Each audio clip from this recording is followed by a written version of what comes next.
Hello বন্ধুরা, তো আমি রাইডার ক্লাব চলে আসলাম নিউ একটা ব্লগ নিয়ে। তো গাইজ আজকে অর্ডার চলে আসছে জিরানপুর থেকে, নাজিরাট থেকে, শালমারা থেকে। তো গাইজ আজকে টোটাল 4000 টাকার অর্ডার চলে আসছে।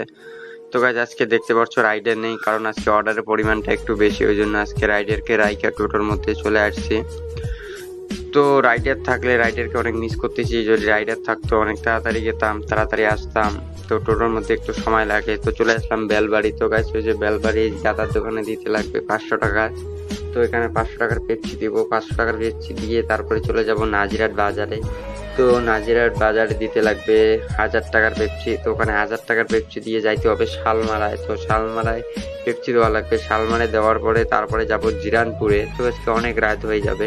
তো সন্ধ্যা, এখনই সন্ধ্যা সন্ধ্যা ভাব হইতেছে। তো গাইস আজকে ভালো করে ক্যামেরার ফুটেজটা দেখাতে পারলাম না, কারণ আজকে স্ট্যান্ডটা নাই। ওই জন্য গাইস আজকের ব্লগ এতটুকুই, দেখা হবে নেক্সট ব্লগে। Tata, bye bye.